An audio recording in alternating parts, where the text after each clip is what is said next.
It's a podcast in which Ignacio and I, and usually a guest, we basically constantly code switch such that we are never speaking the same language as the other person that just talked. This is Exactamente.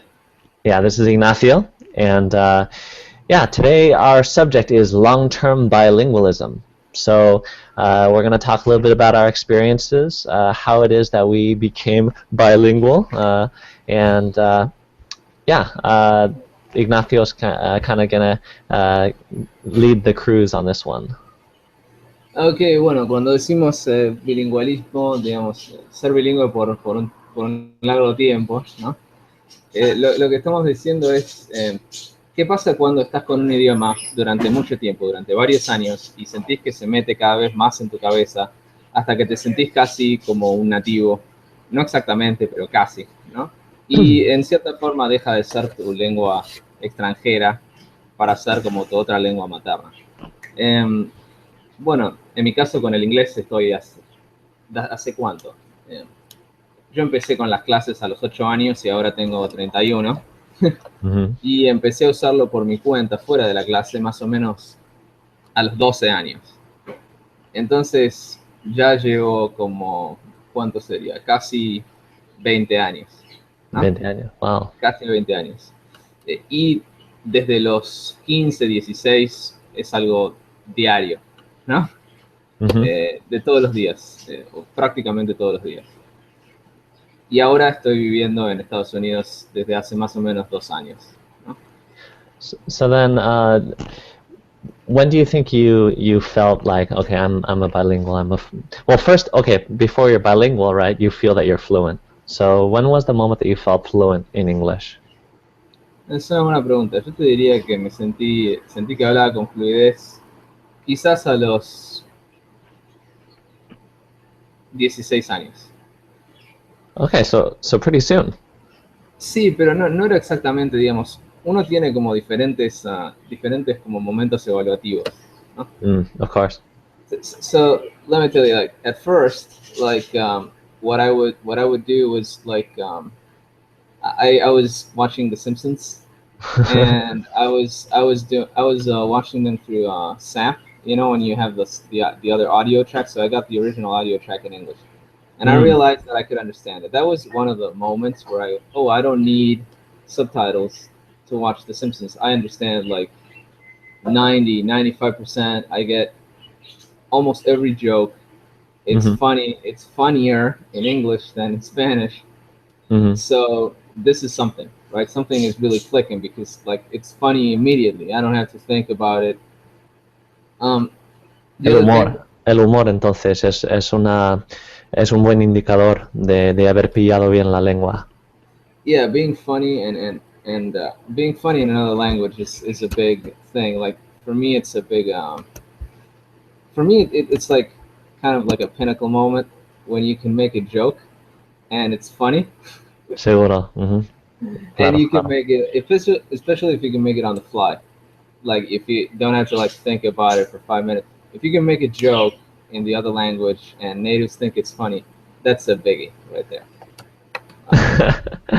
Sí, es un momento glorioso cuando puedes contar un chiste y la gente responde, seguro.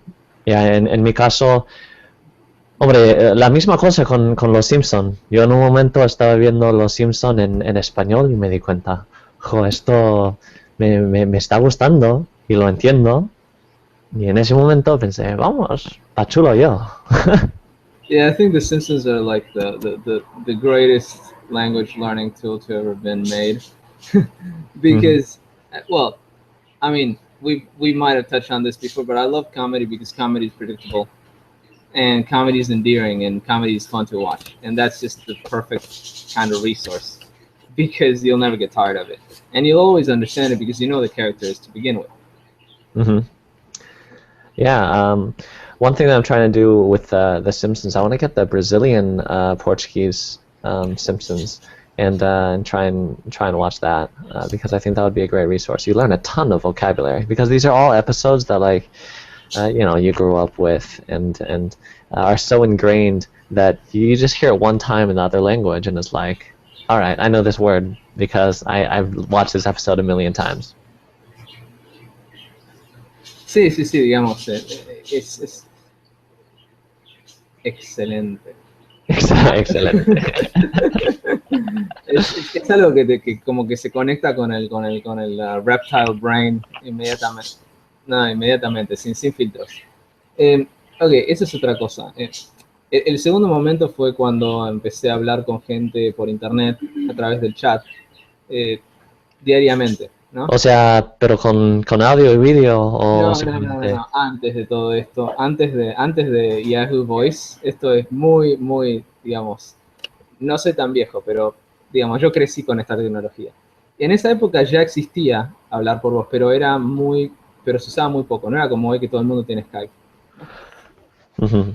Eso empezó más, digamos, como 2 o 3 años después, cuando yo tenía 18, 19, ¿no? Ahí es cuando se popularizó. Primero Okay. con Yahoo y después, bueno, después eventualmente con Skype. Pero al principio era chatear. Yo creo que chatear es una herramienta fantástica porque al principio podés tener una conversación fluida sin tener tantos traspiés y tenés un poco de delay, tenés un segundo para pensarlo. Yeah. Uh-huh. Digamos, hay una diferencia grande entre hablar por chat cuando hablas bien y cuando no hablas bien. Cuando no hablas bien el delay son 10 segundos, cuando hablas bien el delay es un segundo. ¿No? Uh-huh. Uh-huh. Pero tenés un poquito de delay y eso es algo que te puede ayudar un poco. Yo creo que a veces la gente se pone nerviosa cuando está hablando y es porque dice, yo no quiero tener un delay de un segundo. Y yo pienso, un delay de un segundo es poquísimo, ¿no? Yeah. Yeah. I feel like I mean, we're even seeing this in our regular day-to-day communication with people these days because people are so used to texting, right? Where you get that time to think of a witty response, but then wit goes out the door in our day-to-day interactions. So yeah, definitely. I remember when I was first learning Spanish, I did have a lot of like chat buddies, and it helped a lot, right? Because you're working on your punctuation, your grammar, all of these things, but at the same time, you're not pressured to respond immediately. So like yeah, just texting with Spanish speakers was really helpful as a starting step. And let me add to that. You said punctuation and grammar. You're also learning. I think chatting is really good because you're learning about informal written language, which is something that's never touched on in any course. Oh Right? yeah, definitely. It seems like that courses like have this idea that you either have colloquial spoken language or formal written language. But informal written language is a huge part of our daily lives. I mean, even more than before with texting and email and chatting. Like it's not like in the olden days where every once in a while you sit down and write a letter to your mother because you had gone to the factory to work in another town, right? Mm-hmm. Like today you're writing informally every day of your life. So this is a useful skill that you need. And the rules are completely different. Esa es otra cosa. Cuando pasas mucho tiempo con un idioma, aprendes la lengua coloquial y te das cuenta de lo importante que es, ¿no? En los cursos siempre como que se enfatiza como algo, como un registro como de normal a formal, ¿no? Incluso más formal que normal, ¿no? Y nunca más coloquial. Pero en el día a día tenés que usar la lengua coloquial, porque así como si en una entrevista de trabajo sos muy coloquial, queda mal, también queda mal si en una charla con amigos y con cerveza vos sonás como una entrevista de trabajo. Sí, desde luego. O sea, es imprescindible enseñar a los estudiantes a manejar los diferentes registros. Yo en mi caso, por ejemplo, en mi clase de español, pues mis estudiantes ven, por ejemplo, los posts de Facebook de hispanohablantes o vamos a un vídeo de YouTube controvertido. Y la gente puede ver, hombre, cuando la gente se enfada, cómo es que expresan su rabia con esta lenguaje informal. I can't believe you're such a dick because reasons. ¿No? Cosas así, digamos. Hay muchas cosas que son. Bueno, primero que está la lengua de internet, que es otra cosa, ¿no? Pero también la tenés que conocer. Y después, bueno, todo lo demás. Todos los coloquialismos. pero tenés como reajustes, ¿no? Siempre hay una autoevaluación que es inevitable cuando sos adulto, ¿no? Decir, bueno, ¿qué tan bien estoy hablando? Pero tiene varios niveles porque, bueno, conocer un idioma es un montón de cosas. Por ejemplo, a los 20 años me desayuné con el hecho de que mi comprensión auditiva no era tan buena como yo pensaba, porque yo estaba viendo todas series de ficción y, y cuando hablaba con gente era con una persona a la vez, una persona por vez, ¿no? Y después, a los 20 años, lo visité a mi hermano en Estados Unidos y no tuve problemas cuando hablaba con gente en persona, pero cuando miraba la tele, a veces mirábamos algo que no era ficción, sino que era, por ejemplo, un talk show. Y yo entendía por ahí, no sé, el 85% o el 80%. Y yo decía, ¿cómo puede ser? O sea, cuando yo miro los Simpsons entiendo el 100%. Lo que pasa es que cuando escuchás a gente que no son actores, es distinto, ¿no? Yeah, Y definitely. ahí tuve como un clic y dije, ok, tengo que trabajar esto. Y durante los próximos 2 años, eliminé por completo los subtítulos en castellano y en inglés de mi vida. Y a través de esa opción por no más subtítulos, digamos, pude mejorar. Y 3 años después volví a Estados Unidos y entendía casi todo. No, es cuestión de Definitely. ponerte con eso. Y en algún So, momento tenés que decir, digamos, no más subtítulos. yeah, definitely. Well, one of the things that you touched on here, and it has to do with the subject of attaining robust bilingualism, is this idea of domain-specific fluency. And I definitely have had a lot of moments in which I've realized that I am very fluent in certain types of conversations with certain type of people. But for example, I remember I was in Spain. I was feeling like el puto amo, and I was like, yeah, o sea, yo puedo hablar con todo el mundo, pachulo yo soy el puto amo. And then I went to a conversation. I went to a bar with like 4 or 5 Spaniards, and I was just completely lost. I was not able to follow the topic of the conversation, and the worst part is I was not able to get a turn in, because that was my first real experience in which like I realized like turn taking in Spain is really like you do or die. You have to just jump in there and not be afraid of interrupting the other person, and that's something that you cannot learn in a class. Es una cuestión cultural. No lo podés aprender si hablas con otros no nativos. Tenés que hablar con gente que es de una cultura mediterránea y darte cuenta de que los turnos son distintos y una conversación es una serie de interrupciones interesantes, ¿no? Efectivamente, o sea, yo lo flipo porque a veces estoy viendo series en español de España, ¿no? Y invita a gente, o sea, gente pues de un nivel, ¿no? O sea, a su talk show, y después los van interrumpiendo cada dos o tres palabras. Así que nada, anda, acaba de entrar nuestro amigo. Okay, everybody welcome Christian. Christian, you might want to turn on your cam so that people can see your face instead of your avatar. That's a pretty tight avatar. Is that a custom made avatar? La verdad es que está muy buena. Es como una reducción de la vida de Cristian hoy en día ahí viviendo en Argentina. ¿Nos escuchás, Cristian? Let's see. Is he? There he Okay, is. ahora sí, ahora sí. All right, sweet. Hey guys, Hey, what's up? not much. How are you guys doing? Todo bien, todo bien. Ok, bueno, como sabés, Cristian, en este podcast siempre hablamos en la lengua del otro, pero lo que quiero es que hables un poco de castellano. So, why don't you introduce yourself right now for our listeners? And since I'm speaking English, you'll have to speak Spanish, and well, people will get to know you a little better. Okay. Bueno, soy Cristian, tengo 24 años, soy de Arizona, de Estados Unidos.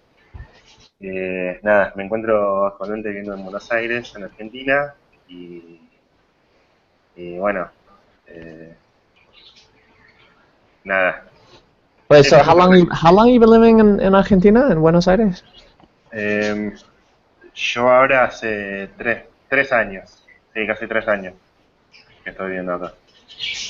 Damn, man. Okay, so how was it that you originally went to Buenos Aires?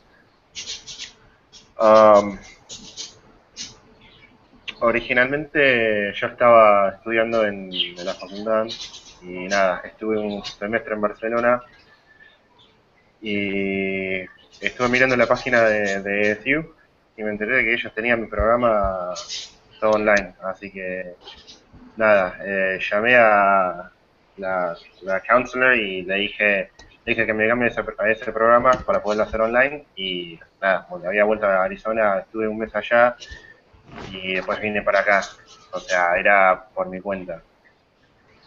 Yeah, look at that. That's awesome. I mean, I'd love to do something like that. I was not in Spain long enough. 11 months is not long enough. No, That's igual, cool. igual vos tenés un acento impresionante. Yo me acuerdo la primera vez que vi un video tuyo y posta que pensé que eras de allá o no sé. Thank you. The Academy accepts the award. Okay, entonces el tema de hoy es ser bilingüe por mucho tiempo, ¿no? Long term bilingualism. Y Okay. lo que quiero es que hablemos bueno, me gustaría hablar un poco de nuestras experiencias, porque nosotros tenemos experiencias que algunos de la gente que nos va a estar viendo tuvo y otros no.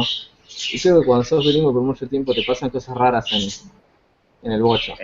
¿Ah? Claro. Por ejemplo, un ejemplo mío para empezar.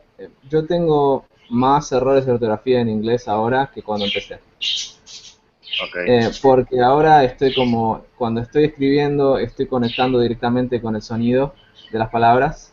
Y bueno, todos sabemos que la ortografía del inglés no se conecta muy bien con el sonido de las palabras. Claro. ¿No? Entonces tengo más errores de ortografía ahora que antes. Y los errores que tengo, por ejemplo, cuando hablo, son errores no nativos, sino lo que se llama errores psicolingüísticos, es decir, pifias. Claro. Entonces tengo errores que tienen los nativos, o incluso errores raros que no tienen ni los nativos ni los que aprenden. Por ejemplo, yo creo que tengo errores de gente que tiene más de un dialecto. Por ejemplo, yo a veces digo una palabra con una vocal y a veces la digo con otra vocal, pero las dos vocales son nativas en Estados Unidos, ¿no? Está bien. Entonces a veces yo digo tomato y a veces digo tomato y a veces digo... Tomato. Sí. Y a veces digo, no sé, cat y a veces digo can't, ¿no? Can't. Got that nasalized. Sí. How do you say bought? I bought something at the store. Bot. Okay. Alright. So you don't got that Brooklyn thing going on. Yeah, that New York accent, that I bought it. Yeah. Christian, when did you? We were talking about that click you got in your head when you kind of start like becoming native in a way, and something happens. Like, when did that happen for you? I think that happened for me maybe about almost 2 years ago. When I first got here, I had a pretty good level of Spanish and a pretty convincing accent. But I remember I was working almost full time in a restaurant here. What? And, yeah, I was working almost full time in a restaurant, and my supervisor was a really cool, really young guy. He was like 30 years old, and all my coworkers were Argentine, and it was just like being around them literally almost every day for almost a year and a half. You start incorporating things without realizing it, and things that are, I guess, specific to the culture of the country. And I don't know, it kind of like changes your way of thinking, the way you, your body language, everything. And I think I realized that when I went back to the States and I had friends and my family members call me out on it, and I didn't even realize. Like what? So, well, like Argentines, at least porteños, are like really like animated and like full of emotion when they talk. And so, like, my mom would be asking me a question when I was back home, and I would answer like normally with my body language or whatever, and she'd be like, well, why do you have to answer me like that? O sea, desde su punto de ver, a su punto de vista, estabas como faltándole respeto por mostrar tanto. Sí, o puede ser que ellos piensen también de que soy muy agresivo, no sé, Ajá. pero es la forma de hablar, o sea, yo tengo amigos allá que me conocen, y entonces no se sorprenden cuando hablo. Y si contesto de cierta manera es como que, o sea, ya saben que es así, pero no es que me enojo. The funny thing, like, you can get all sorts of different interpretations. I've even heard something like people get like a gay vibe because, like, what is really really funny. No, it's funny because it happens like across cultures. Like, for example, with tone of your voice, in Buenos Aires, men are very monotone. And when we hear American men, we think that it's a little effeminate because there's like a lot of more range and a lot more like tonal variation.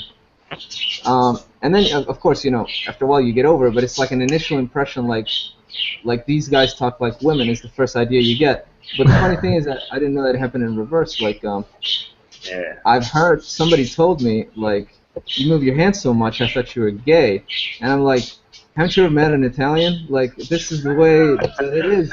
Like, I think you guys are like, I think you guys are like dead inside. Why don't you move your body when you're speaking?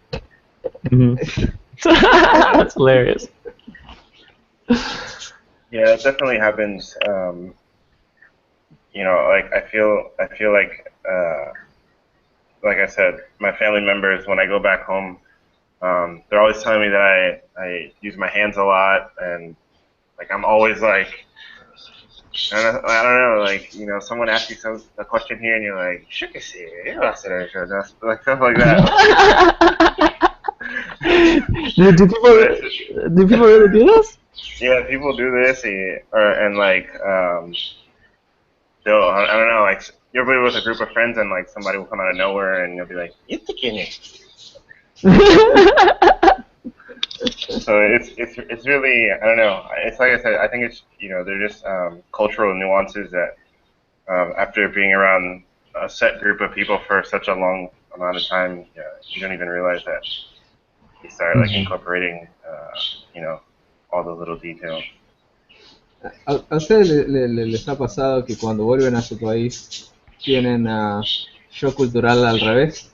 Reverse culture shock? Sí. Sí. Te cuento. No, sí, cuenta.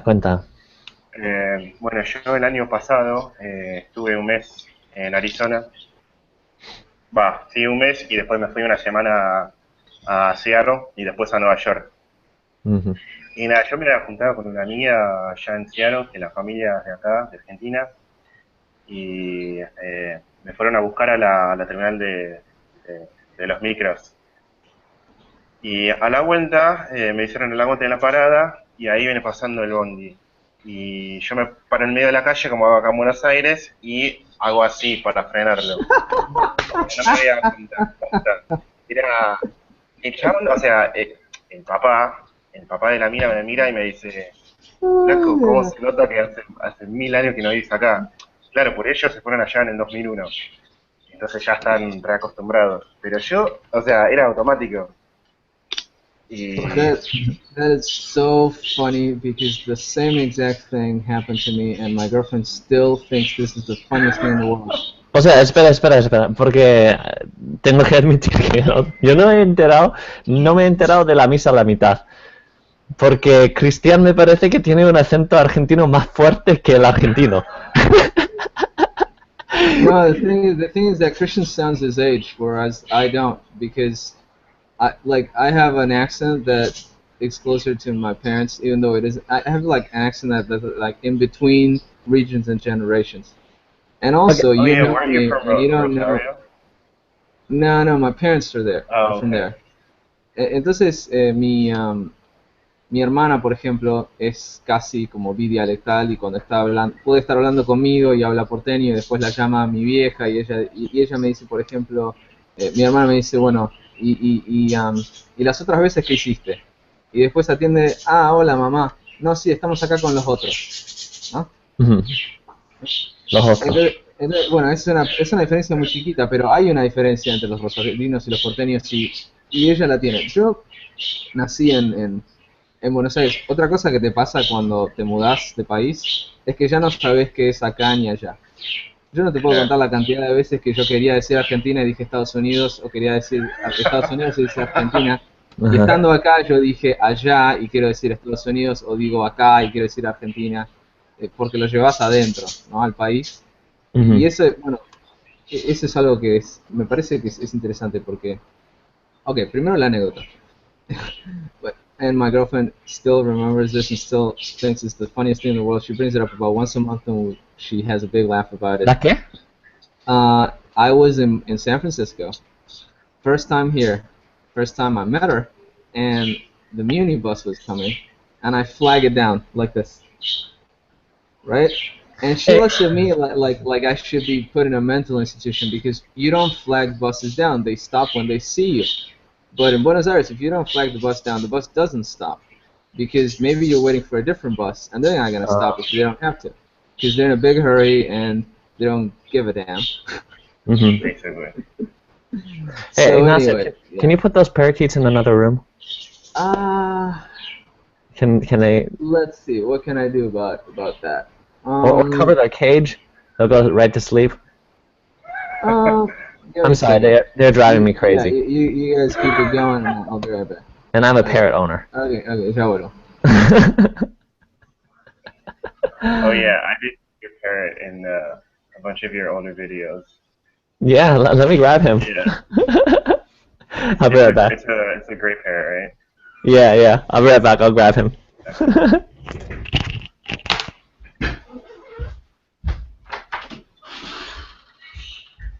Eddie.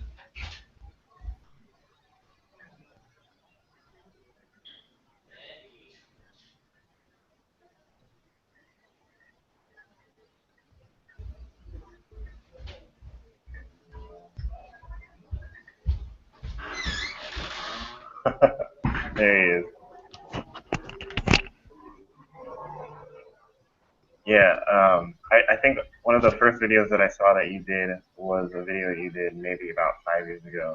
I think it was like right after you had come back from Spain, Mhm. and I'm not exaggerating. I thought you were like Spanish Chinese or something like that. Like it just sounded so natural. I was like, what? Plus, I saw the Spain poster in the background, and I was like, oh, okay, it's Spanish Chinese. But Genial. Sí, hombre, ya en aquel momento me parece que hablaba con más fluidez, porque ya llevo bastantes años pues fuera de España, ¿no? Y lo que hago para mantener mi español es escuchar mucho podcast e intentar hablar con la gente. Pero nada, me cuesta a veces. Además con el portugués ya lo tengo todo mezclado, tío. yo hace 1000 años que no hablo portugués. Estuve una semana en Recife el año pasado durante el Mundial, pero más allá de eso, nada. Pero sí, o sea, hablar con la gente es lo que más te sirve para mí. Yo te soy sincero, vine acá y como que cuando vine sentía que tenía un buen nivel, pero la verdad que no me imaginaba que iba a llegar a aprender todo lo que aprendí en estos 3 años. O sea, es una locura. Hombre, es que tú lo has aprendido súper rápido. Yo me acuerdo que hicimos un chat hace como que 4 o 5 años Ajá. y hablabas bien, ¿no? Pero ahora hablas, joder, que no te entiendo porque hablas tan rápido, tío.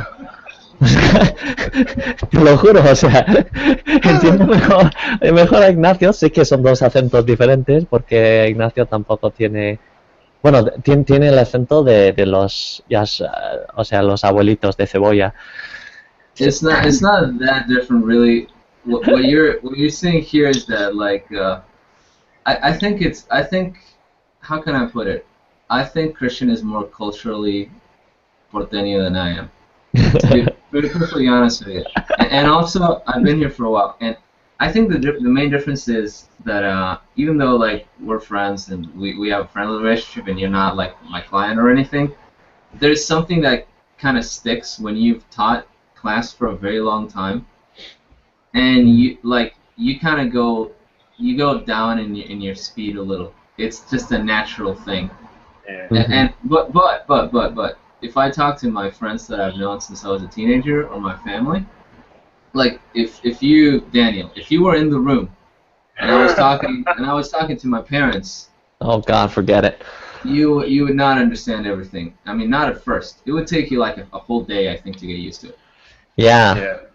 yeah. I mean, it's interesting that you make that point because for me, I feel like it's one of those cultural things where you know, in certain contexts, you try and speak more neutral than in others. And Mm-hmm. for example, when I'm back home, you know, there's no way I could go, you know, to my Mexican friends or whatever and be like, sí, no sé, fui al laburo y el chavo me regarcó, something like that. You know, like I could never say that. Wait, You what know, does that even know? What does that mean? Was that slang? it's like super lunfardo because they have a lot of words that they say backwards here. They say, Oh yeah, that's right. they Like say conja. germo, yeah. They're like, mi germo me pasó a buscar por el laburo. Mi mujer, stuff like that, and just like I don't know. I think about when I'm with my friends here and it's just madness all the time. Just like yeah, and like I had a friend who was here visiting. He's Mexican American, and you know, like we were like my friends were trying to like speak more neutrally and you know use less lunfardo and stuff like that. So I think that's a good point that Ignacio makes because you know it's something that you actually live once you start speaking with other speakers. O sea, pero una cosa que me parece interesante es que cuando hablas inglés me parece que vocalizas mucho más que cuando hablas español. O sea, además que hablas mucho más rápido en español que en inglés. Así que en parte es por eso, me parece que vocalizas menos hablando I español. think it's a cultural thing. Es una cosa cultural, ¿verdad? The speed of talking, I think that's part of it. That's definitely part of it. Like, if I go to like, I've been living here in San Francisco for over 2 years now, and it's still striking to me how soft-spoken people are here. I mean, I still can't stand how soft-spoken people are because I have to strain to hear them sometimes. But I'm pretty sure that if we went back to Buenos Aires, I would feel like everybody is shouting, even though like it's totally natural for me to speak in a higher volume. It's Yeah. just I feel much better when I meet Americans that are not from here, like when they're from like Chicago or New York or somewhere like a little more Mediterranean and less like weird Yeah. West Coast alienated whatever culture. Like, but who is it that speaks louder? I'm sorry, I got zoned out because of Medi here. bueno, digamos, la gente de acá en San Francisco habla muy bajo, sobre todo en público, ¿no? Es es como una especie de susurro, ¿no? Casi. Y para mí es molesto, ¿no? Porque, digamos, cuando estás, digamos, del otro lado de una mesa, digamos, cuando no estás exactamente al lado de alguien, tenés que hacer un esfuerzo, ¿no? Pero es parte de la cultura de acá. Y me gustaría hablar un poco de eso. I'd like to go into this a little, like, how does it change your perception, like your cultural perception? Like we've talked a little bit about like the linguistic aspect of it. Like you start making mistakes that are like native mistakes. You make different mistakes as the one you make in the ones you made at the beginning. Another thing that I feel is that like your native language and your other native language start to coalesce a little. Oh yeah. And I actually have more instances of Spanglish or like the reverse now than before I moved here. Yeah. But another thing is that like I think it changes your perception. Like it changes how you think about things. Like, well, first thing is I don't think that American men are feminine anymore. But like I think it changes the way you look at things. You kind of adopt because if you're a long-term bilingual, I think you become in a way bicultural, or let's say like eclectic cultural. I like to call it, right? Because you start picking and choosing things that you like. Yeah, definitely. What do you think, Christian? Like how did I mean the way people think about what's like a hanging out with friends, or what's like talking to your elders, or what's like being on the street in Arizona, it must be very different than Buenos Aires. And how Yeah. much of that have you like incorporated? What you know? So are you talking about, just, differentiating between, different contexts culturally between like a group of friends and Yeah, cause like I mean, you're gonna adapt in a way, and then one day you're gonna kind of like catch yourself in a situation. You're gonna see like, wow, this is so different than the way I used to act. yeah. Well, I think, this kind of goes hand in hand for me at least with the whole reverse culture shock thing because here in Argentina, people say, para todo es un quilombo. ¿Quieres ir a para una factura es un quilombo? ¿Quieres reclamar algo es un quilombo? Así, Well, what's a so quilombo? last Un O it's sea, lío. just yo, like yo, yo voy a ser el representante para el resto del mundo hispanohablante, que no habla un porteño fluido, porque vamos, yo aquí estoy alucinando un, con tu porteño, tío. un quilombo es Digamos, tipo un sí, desastre. un desastre, un lío muy muy grande. Sí, Vale, un quilombo. Es como decir un clusterfuck. sí, Muy tal bien. cual. Qué buena palabra, boludo. eh, sí, y bueno, a mí lo que me pasó, también cuando estuve allá en Estados Unidos el año pasado, tuve que llamar a... Yo tengo estos auriculares marca Soul Republic. Ujú. Y vienen con el cablecito que, o sea, lo tenés que, digamos, conectar aparte. Y, y bueno, nada, uno de los cables tenía un corte y yo dije, mi madre va a tener que llamar, es un reclamo. Yo estaba ahí en el medio del aeropuerto cuando me pasó esto. Y nada, llamo, me piden que mande un mail con la foto del coso, del cablecito, y se lo mando. Y en los 3 días ya tenía otro cable en mi casa. Yo me puse a pensar que acá en Buenos Aires, si me pasa eso, yo ya estoy listo para pelear, ¿me entendés? Yo ya estoy listo para agarrar el teléfono y decir, loco, no sé, decir cualquier cosa, pero es como que esa mentalidad ya lo tenés incorporada. eh, y O sea, pregunto a amigos acá que también son de Estados Unidos que llevan varios años viendo acá, y a ellos les pasa lo mismo, como que ya estamos muy acostumbrados a la forma de cómo se maneja el país, digamos, en ese sentido. Eh, Yeah, like a lot of times I'm like, we're going somewhere with my girlfriend, and I say, why don't we do such and such, just in case this thing? And she says, why would that yeah. ever happen? And I say, because such is life, and it could happen.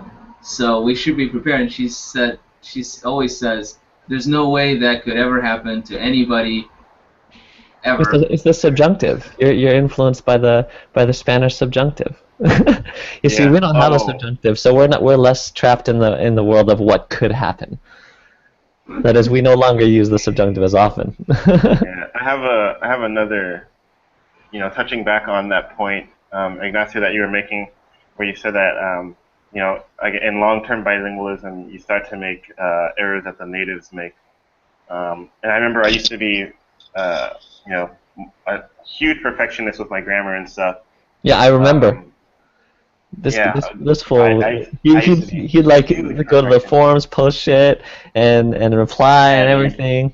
Correct native speakers uh, sometimes. and so like yeah, I was that student who was obsessed with trying to have my grammar as accurate as possible. And then you go to the other country, at least a country like here in Argentina, where everything is so lax and so laid back, and you realize that people start saying things like "yo quería que vengas" instead of Mhm. "quería que vinieras" Yes, or yeah. Mhm. vinieses. And like in day-to-day speech, like that's normal. That's a normal native error. Mhm. Um, and I guess now it's something that I'm aware of. also because I'm lazy, so I'll Entonces, say that. ujú. Entonces vamos, parte de adquirir, aquí te interrumpo en plan español, ¿no? Porque como estamos hablando de la cultura, parte de adquirir la lengua entonces y la fluidez y ser bilingüe también es... Se me va la olla, perdón. ¿Qué estabas comentando, Cristian? Que yo ahora me doy cuenta que los errores, por ejemplo, que hago a nivel gramatical son iguales a los que hacen los nativos. Anda, vale. Que, por Ya, ejemplo, Entonces, parte de aprender a ser más bilingüe es aprender a ser menos pedante. Porque en un primer momento, cuando no nos sentimos seguros con nuestra forma de hablar en otra lengua, pues claro, tenemos más afán de ir corrigiendo a la gente. claro, Y después de haber cogido la fluidez, pues ahora nos damos cuenta de que la gente habla, o sea, no siempre hablan como en los libros de texto. claro. O lo que a mí me pasaba siempre era que, nada, me juntaba con mis amigos y de repente estábamos hablando y ellos me tiraban, no sé, me gustaría que hagas esto. Y yo decía, pero no puede ser que vos te equivoques así, sos nativo. Pero, y después lo pienso yo y digo, bueno, yo siendo de Estados Unidos me equivoco todo el tiempo cuando hablo en inglés. O sea, digo cosas que están, o sea, dichas mal, y sin embargo nosotros hablamos así. Y o sea, se acepta. I think a part of going native is going colloquial and learning the Yeah. real language that is spoken. Even like, I have this like okay, so little anecdote from when I used to teach English, right, which I now almost never do. I mostly teach Spanish. Is that I had this this little news story. It was an interview with Obama. This was back in the whole Anthony Weiner scandal, you know, and the pictures of his parts on Twitter and everything. Okay, Right. I missed that, but Anyway, like he was a congressman, and he thought he was sending somebody like a Twitter message that was private, and he was posting it on his like, Twitter feed, and everybody got to see the guy in his underwear in a compromising position, right? Mhm. So anyway, like which is funny considering the guy's name, right? So anyway, like this whole thing with Anthony Weiner was going on, and they asked Obama, what do you think about this scandal? And he says, and they have to quote him, right? And when you quote the president, you can't edit the quote. So they quoted the guy directly, and they said, if I was him, I would resign. And then on the next line, they were like re-quoting him, and then they said, the first line said, the president said that if he were him, he would resign. And then they had the direct quote, and the direct quote was, if I was him, I would resign. So I would show this to my students to tell them, look, what I told you last week about, okay, this is the book, and this is the way people actually speak. It's true. I mean, look, this is the president of the United States. He's speaking to the press, right? Yeah. This is a guy who's very well-spoken. He watches what he says. This is the way people really speak. This is just the way it is. I mean, you can choose to say it like the book, and there's nothing wrong with it, and you'll be understood. But you won't sound native. And even if you make that choice, you should be aware of the fact that they speak this way. And you shouldn't think that they can't speak the language, right? It's not a mistake. It's just, it's changed. It's not wrong anymore. This is the way it is. Like, eso. Otra cosa, me estoy dando cuenta de que en España, por ejemplo, se está usando el imperfecto, como yo hablaba, muchísimo para expresar el condicional. O sea, si yo tuviese un millón de dólares, yo iba, o bueno, quizás no en ese caso, ¿no? Pero están mezclando muchísimo el condicional y el imperfecto. Y es una cosa que me parece muy interesante. Además, en Argentina me parece que se vuelve a usar el pasado del subjuntivo para el condicional también, ¿no? Sí. Bueno, en Argentina no decimos cosas como, a ver si entiendo, lo que vos estás diciendo es decir algo como, si tuviera un montón de plata me compraba un Aston Martin, en vez de si tuviera un montón de plata me compraría un Aston Martin. Ajá, ¿No? ajá. Eso que yo sepa no lo hacemos en Buenos Aires. Por lo menos hace 2 años y medio cuando yo me fui no existía. Pero lo que sí hacemos bueno, primero el usar el presente del subjuntivo en vez de pasado del subjuntivo, eso se usa todo el tiempo. Y se usan los dos, pero hay una diferencia hay una diferencia entre usar uno y el otro. Eh, pero, por ejemplo, es muy común decir si pudiera lo haría, es decir, si podría lo haría, por ejemplo. Yo no lo hago, pero es súper that's the común. one. Okay. Súper So the común, sí, sí. conditional for the past subjunctive. Algunas personas usan los dos y hay una diferencia de más seguro, menos seguro, más probable, menos probable. Algunas personas solamente dicen el condicional, el pasado del subjuntivo y después si pudiera, haría.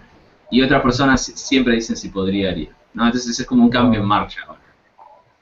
That's so interesting. So then maybe 100 years from now, we might see this as like an accepted grammatical form in certain areas.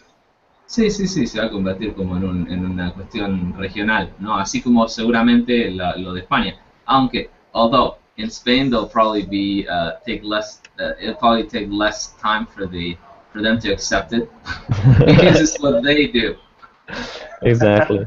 So they won't have any problem just calling it, oh, this is just language change, and then they'll still say, the Argentina is wrong, and then 50 years later they'll have to come to terms with it. Yeah, I mean, in European Portuguese, for example, it is now 100% acceptable to use the imperfect as the conditional. And so, like, I'm talking to people in European Portuguese who are from Brazil, and they're constantly correcting me. Because, like, se eu tivesse $1 million, eu iba para you know? So, like, you can, yeah, like, so you can basically use, use it for everything. Yeah. Here a lot of people will say, en vez de decir... sorry. En vez de decir algo como muy correcto, como yo si hubiese sabido eso, te habría ayudado con tal cosa, no sé. Acá directamente dicen, yo si sabía eso te ayudaba. Y ya está. Okay, sorry, say that again, but at a human pace.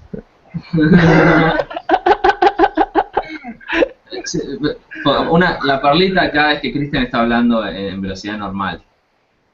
Okay. No está hablando rápido. Say that again? I just totally didn't hear it at all. They'll be like, instead of saying, yo si hubiese sabido eso, te habría ayudado. People say, yo si sabía eso, te ayudaba. Oh, okay, got it. Sí, eso es verdad, eso se hace todo el tiempo. Y ahí, digamos, la gente usa los dos, pero el que tiene los compuestos y el subjuntivo es todavía como menos plausible que el otro, ¿no? Entonces hay como una diferencia, es que las cosas se complejizan. Hay gente que dice que cuando la gente cambia la lengua la simplifica. Yo creo que es una pavada porque muchas veces en realidad lo están complejizando. Es más difícil, es más complejo que antes, ¿no? Yeah, definitely. So let me like kind of like wrap this thought up. Like I think a big part of becoming native in a way, or becoming native, whatever you want to call it, is relaxing. Like your level of tension is gonna go down so much that you'll even find yourself making more mistakes and more psycholinguistic mistakes, right? Like more, and they won't be the exact kind of mistakes that learners make in the beginning. They'll be different. Like you'll have something kind of, you'll have a calc of an expression, and you don't even know that you're doing.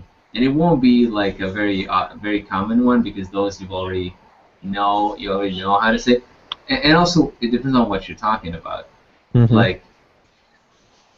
But I think when you, in the beginning, your mistakes depend on what you're talking about. Like if you ask a Spaniard to speak English and he's talking about London, he's gonna make less mistakes than if he's talking about Madrid. Because when he's talking about Madrid, he's thinking about Spain, and he's thinking about Spain in Spanish. His full experience about Spain is in Spanish, so he'll make more mistakes. When you start going native, you don't have that so much anymore. I mean, I can talk about my parents in English and be fine. I can talk about here in Spanish and be fine. But then when you have like when you live in country or when you interact really closely, you get in situations that you don't get in normally, and you live with a woman, for example, and or you have problems with people on the street, or you have paperwork or whatever, and you get annoyed. And when you have like high emotional stress going That's on, when you learn. that's when you learn. But it's also you make more mistakes, but you also learn that mistakes don't really matter. Yeah. Like what's important is communicating. Of course, you have to communicate in a way that is recognizable as sort of native to connect emotionally with people. But that doesn't mean that you have to speak perfectly. It's not important. O sea, me gustaría haceros una pregunta con respecto a lo que acaba de decir Ignacio. O sea, a estas alturas, ¿vosotros tenéis bloqueos mentales a veces hablando la segunda lengua? ¿O ya nunca?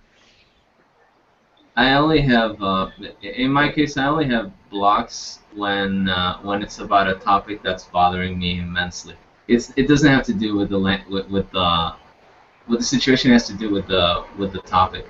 So like I have a block when I would have it in my native language too. I have a block when it's something that I just can't talk about because like I'm about to like explode from emotion. Estás cabreado. Yeah. Estresado. ¿Qué tal, Cristian? A ver, a mí lo que me pasa puntualmente con los dos idiomas es que si estoy hablando de algo que no tengo muy claro, simplemente me faltan las palabras. Y para mí es un tema de contexto, porque nosotros siempre aprendemos en contextos. Y hay palabras que en inglés, o sea, no las tengo porque nunca vi, digamos, cosas que estoy aprendiendo acá. O sea, hay cosas que aprendí acá en Argentina que nunca había aprendido en Estados Unidos, y por lo tanto no tengo ese vocabulario. Pero sí me bloqueo, es un ejemplo boludo, pero yo creo que nos pasa a todos. Yo, si me peleo con mi novia, viste, es como dice Ignacio, es una situación de tremendas emociones y te bloqueas, o sea, te trabas, no te sale decir nada. Así que es como que, más para mí que, por más que, digamos, en mi día a día tengo un nivel bastante alto, o sea, es mi segundo idioma, ¿no? Y entonces, a mí me pasa eso. Igualmente, qué sé yo, reconozco que en inglés también, si me estoy peleando con alguien, es como que, viste, cuando te peleas y no sabes qué decir, y después a las 6 horas te pones a pensar en todo lo que podías haber dicho.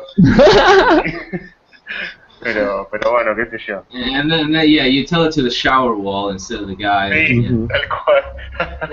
But these, like Christian was saying, these are things that happen to natives. Like, and when you get like into it and you think about it, you're like, hold on, like this happens to me in my native language too. This is not a learner mistake. This is just a life mistake. Like I have like if I'm talking like politics or like language, I have a broad vocabulary in English.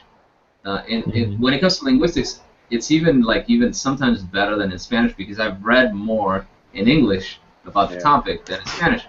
But then if I go to the hardware store, I have no clue.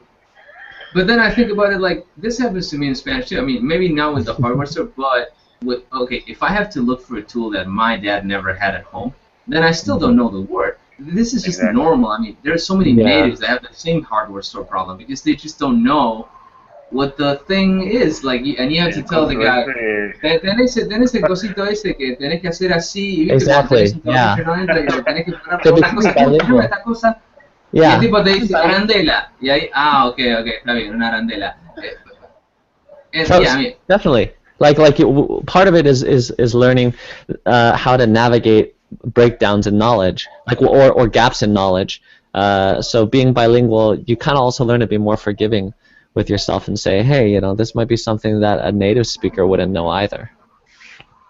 Yeah, I think for me a big thing, like Ignacio said, was just relaxing. And I can tell you, 4 even 5 years ago, when I decided I was going to legitimately try and start to improve my fluency, it's like you start talking and you're stressed out and you're like high strung all the time, and as time goes on and you start getting used to using the language, I would even say for you, Daniel, being in Spain for almost a year, you do get to a certain level of comfort where things that bothered you before, they don't bother you anymore when you're talking, or Mm-hmm. just being more relaxed. I mean, now you don't really think about it, when you start speaking your second language, and it just becomes normal, and you incorporate it as just another way of speaking for you. For me, I know that like recently, I don't know, just recently, especially since I've been speaking more Portuguese, I've been a little bit more self-conscious when speaking Spanish, and that's really affecting my Spanish. Like, because then I start like thinking in English and translating, and so that's something I gotta cut that shit out. And for me, that's a whole other world as well, and that's just because at one point my Spanish and my Portuguese were more or less the same proficiency level, and then when I came to Argentina, I basically stopped speaking Portuguese and only spoke Spanish. And now if I speak Portuguese, I never forgot like the grammatical structures or anything, but there are so many little details that I just don't have anymore, and I actually find myself, in that same stressful thinking situation that I found myself in Spanish years ago when I try to speak. And I have friends who are Brazilians who they speak perfect Spanish, and so of course I'll try and start speaking Portuguese. I'll get frustrated. I'll be like, "Ya fue, boludo, me entendés en castellano igual." Because it's like super stressful, and I haven't had that experience with Portuguese where I get to relax after a long period of time speaking the language. So. Creo que las cosas que pasan con eso es que lo primero es que bueno, una cosa que pasa con eso y después otra cosa. Creo que lo que te pasa cuando sos bilingüe por mucho tiempo es que te olvidas de que la otra lengua la tuviste que aprender. Entonces, es completamente, no hay esfuerzo, ¿no? Entonces, si llevas mucho tiempo y después decís, ok, voy a aprender una más, de repente te acordás, Dios mío, esto lleva mucho esfuerzo y tiempo, ¿no? Y hay muchos, al principio vas a hablar muy mal, y no te vas a poder expresar completamente, y vas a entender mejor de lo que puedes decir, y vas a dar muchas palabras que no entendés. Sí, puede suponer una amenaza a tu ego, a veces. Sí. Pero no solo eso, sino que te olvidas. Es como, no sé, es como los padres que se olvidan que fueron jóvenes cuando tienen hijos, ¿no? Te olvidas de que vos también tuviste que aprender este idioma y te llevó mucho tiempo. Entonces decís, ay Dios mío, ¿por qué no puede ser fácil esto como el inglés? Pero el inglés no era fácil al principio, es fácil ahora, ¿no? O en el caso de ustedes, el castellano.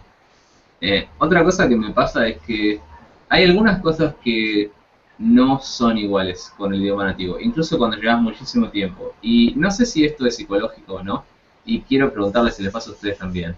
Cuando estás escuchando a alguien, digamos, yo tengo una comprensión auditiva en inglés bastante alta, porque le puse mucho tiempo a eso.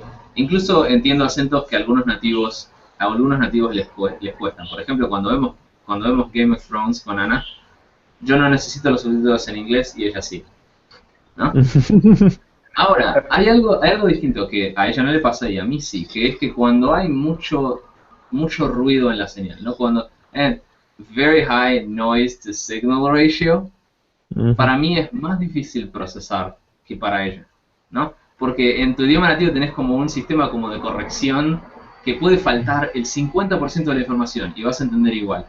Y cuando hay algo que es cuando hay mucho ruido, o yo estoy mirando para allá y la otra persona está mirando para allá, no les veo la cara, es más difícil y ella entiende y yo no entiendo.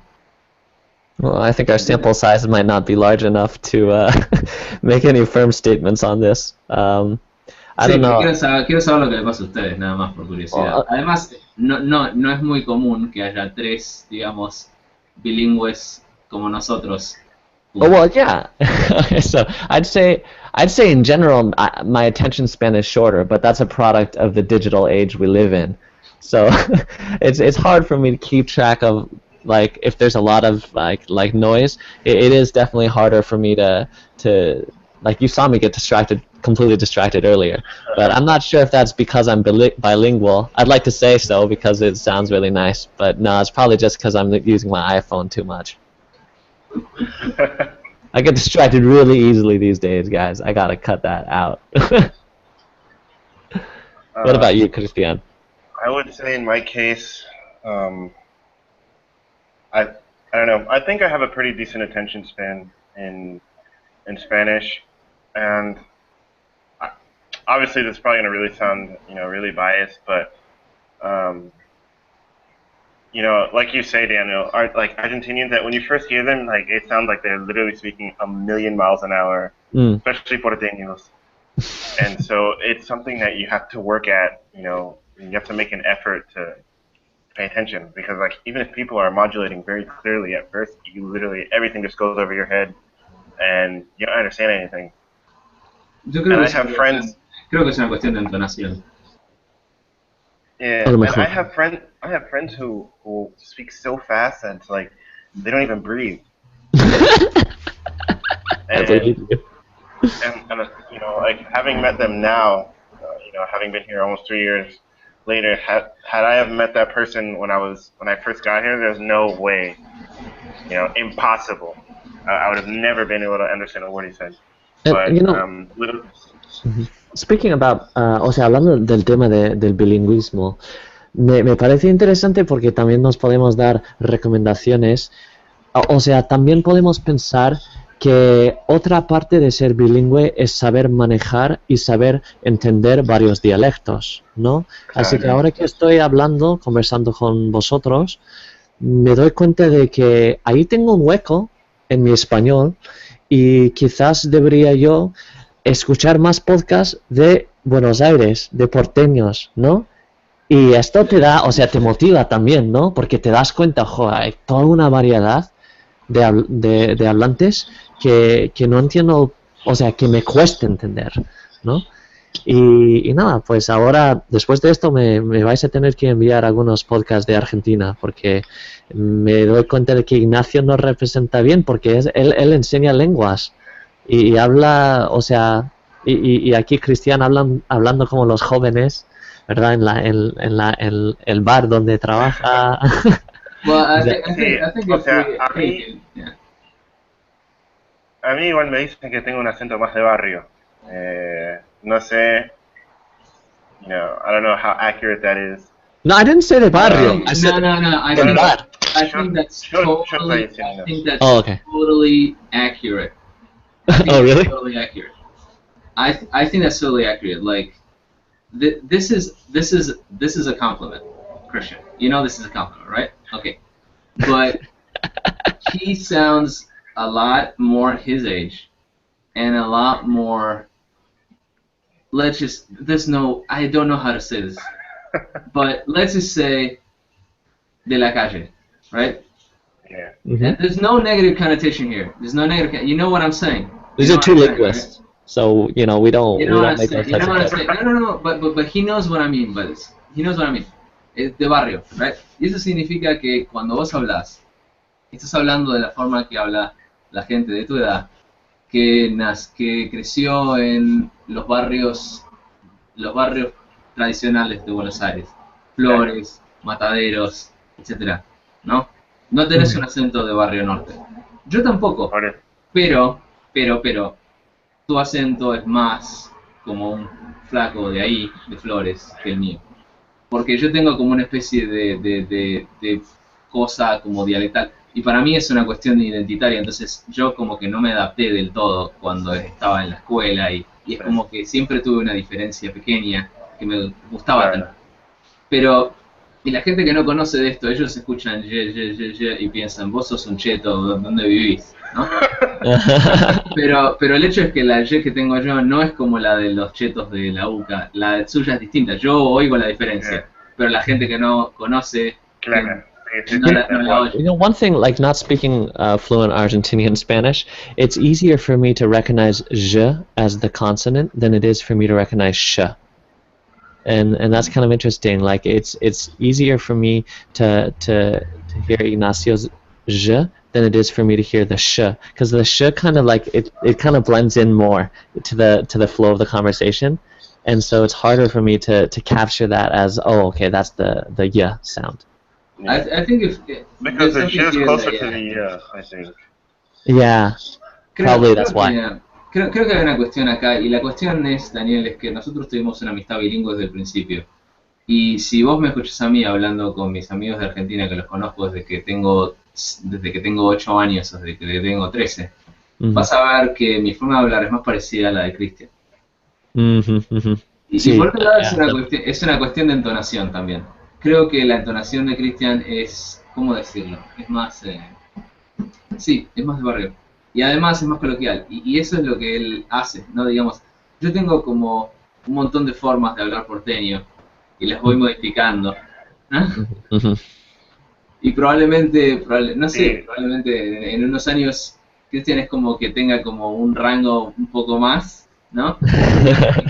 Digamos, lo que pasa es que Cristian al principio la tuvo que, lo que tuviste que hacer es integrarte socialmente, ¿no? Para poder vivir ahí y digamos, vivir la vida y no ir al laburo y nada más, ¿no? Y además, bueno, en Argentina cuando vas a laburar, cuando laburas con gente de tu edad, es lo mismo que ir con amigos, ¿no? Porque la forma claro. de que la gente se trata Sí, en el por eso. trabajo de una forma Eh, muy informal. claro, Pero yo si vos siempre tuvieras trabajé que con gente si más o tuvieras menos de que mi edad. si tuvieras que caretearla, ¿no? Eh, Si tuvieras que caretearla, si tuvieras que conseguir un trabajo distinto en el que tenés que hacer, no, pero, sí, todo muy formal. Entonces tendrías que cambiar un poquito y aprenderías a sí, hacerlo muy rápido, ¿no? Pero es una cuestión como de registros, ¿no? claro. Sí, son contextos. O sea, te das cuenta cuando te tenés que, o sea, hacer el formal y esas cosas. Yo te digo ahora que con los chicos del laburo somos ahora todos re amigos y entre todo, y es como que es como ir al colegio con tus amigos y te están cagando de risa todo el tiempo. Eso Hey, ya no es un contexto formal para mí. Ahora, si tengo otra entrevista de laburo y voy y hablo, no voy a hablar como estoy hablando ahora, what is capaz que Lauro? el trabajo Laburo significa trabajo. Oh, okay. It's an Italian word. de Okay. laboro, ¿no? Oh, okay. Eh, pero si tuviese que ir a una entrevista, o sea, de una, ya, ya sé por el me conozco y, o sea, estaría hablando muchísimo más formal y más. Capaz Claro, que. tenés que caretear, pero si vos Sí, careteas, bueno, yo nunca ¿Vos te vi. carretear?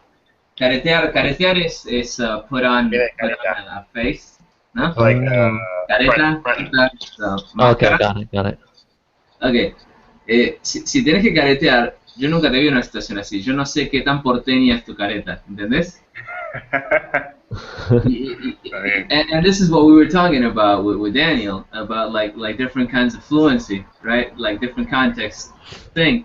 Like like if I mean by now I can write a letter to the government, to the federal government in English, right?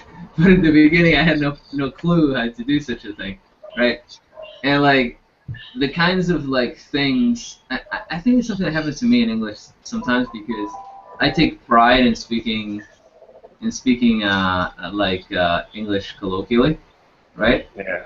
And then sometimes I don't want to like conform to some guy's like idea, so I have like people. I talk to people that are like more how can I say they're more like self-conscious or pedantic or whatever, and they're doing certain things, but I don't have to do that, so I don't switch, right?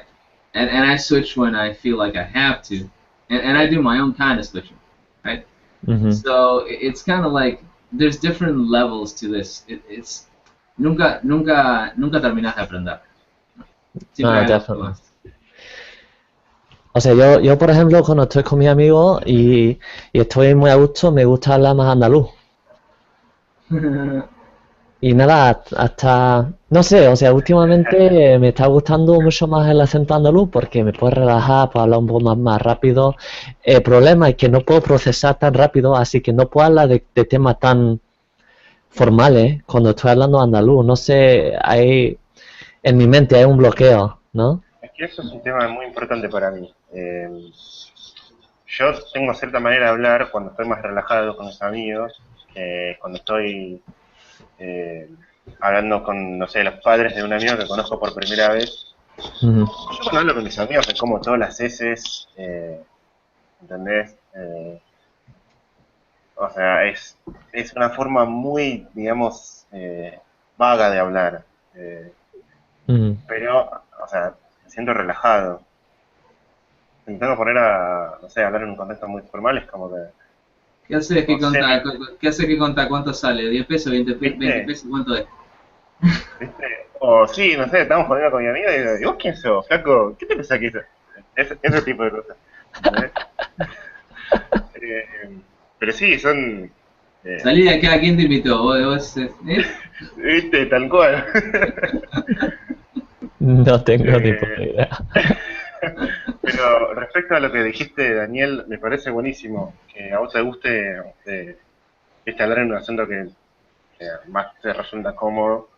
Eh, yo creo que es la mejor forma de ir incorporando eh, tu fluidez en ciertos contextos, porque es como dice Ignacio, hay que tratar de diferenciar eh, viste, varias formas de hablar y también para no estar hablando como una máquina todo el tiempo, porque si no es que como que no tiene gracia. Mhm. Eh, Mhm. y eso Yeah. también es parte del bilingüismo para mí. So to kind of wrap things up, because I think a couple of us have to get going. I think all of us have to get going. Bien. Another thing that I wanted to stress in our bilingualism podcast is that all of us are late bilinguals. That is, none of us grew up Yeah. speaking the language that we currently speak relatively fluently, probably to a degree that most natives will think that we are native speakers, at least in a first conversation. And so, this is a very positive message for the language learning community, porque todos nosotros nuestra lengua lo hemos aprendido hasta después, ¿no? Después de los 13 años de edad, 12 años de edad, ¿no? Y hemos podido llegar hasta la cima, vamos. Nosotros somos los... Esto es para elogio, vamos. Yeah. Um, I think it's one of those things where people Say can look the at it and be fork like, in your oh, language is done. really do lots of lots of practice and just muchas ganas de aprender. Just, yeah, and I'm sure another thing that's similar for all of us is probably we've listened to a ton of, like, whatever language we're learning. Right. Like Definitely. you gotta put in the time to just listen to a ton of like podcasts and audio material. Totalmente de acuerdo, es just preaching to the choir, es la única forma de hacerlo, es tenés que absorber el idioma. Quiero decir una última cosa más, hay algunas cosas que te pasan sin saberlo, ¿no? Digamos que las absorbes. Y después hay decisiones que vas tomando. Y creo que lo que hablábamos de cómo elegir un dialecto, elegir una forma de expresarse, es parte de hacer que la lengua sea tuya, ¿no? En cierta forma, ninguno de nosotros piensa que el inglés, en mi caso, el español en el caso de ustedes, es una lengua ajena, no, es nuestra lengua, no es la propia, es parte de tu vida, de tu personalidad, de tu forma de ser. Y tenés que encontrar ese aspecto de la lengua, esa forma de hacer la lengua que te suena, ¿no? Que tiene algo que lo puedes hacer tuyo. Para mí, el inglés que me gusta no es el que hablan en Nueva York o el que hablan en San Francisco, sino otro, ¿no? Y un inglés que para mí es mucho más interesante, ¿no? Y en el caso de ustedes, bueno, son dialectos que no son los que enseña, bueno, en el caso del andaluz por lo menos, sus dialectos no son los que enseña el Cervantes. Bueno, pero Cervantes, y menos todavía Cervantes era de... lo que enseñan en la escuela en Estados Unidos. Quizás Cervantes hasta hablaría con medio acento andaluz, siendo de... ¿Él es de La Mancha? No. No soy de literatura. That's the funny part. That's the funny part. He was actually from southern Spain. Yes, that's correct. Así que nada, él también hablaría con un acento andaluz. Alright, I guess we can... Vamos redondeando. Mhm. Sí, dale. Alright. Okay, alright, so thanks for coming on the show. And Absolutely, it's great having you. yeah, for sure. Thank you, Hopefully guys, we can for- have you again. Yeah, this was fun. Really enjoyed it. You know, it's a lot of cool topics that you don't really think about until someone brings them to your attention. So it was really cool to chat about that and get the thought process going regarding some of those linguistic subjects. Yeah, Christian, it was fun hearing your super awesome Argentinian accent. You've I'll have to skyrocketed. I'll have to speak at a human pace next time. Dude, this guy's so fast. Oh my god. But I don't know, I just feel like That cracked me up. Es que es una velocidad normal y la tenemos que mantener y para Daniel es una experiencia educativa en la cual puede enriquecerse, etcétera. Exactly, yeah, that's right. Dale, bueno, Cristian, que no te pisen los bondis, Daniel. Sí, que no te pisen los bondis, Dios. Venga, tronco, que no te pises que no te pisen los bondis. O que no suena igual en el baño de España, ¿no? Oh god. Venga, que lo paséis pipa. Hasta luego. Les mando un abrazo, chicos. Okay, See you guys later. chao. Chao.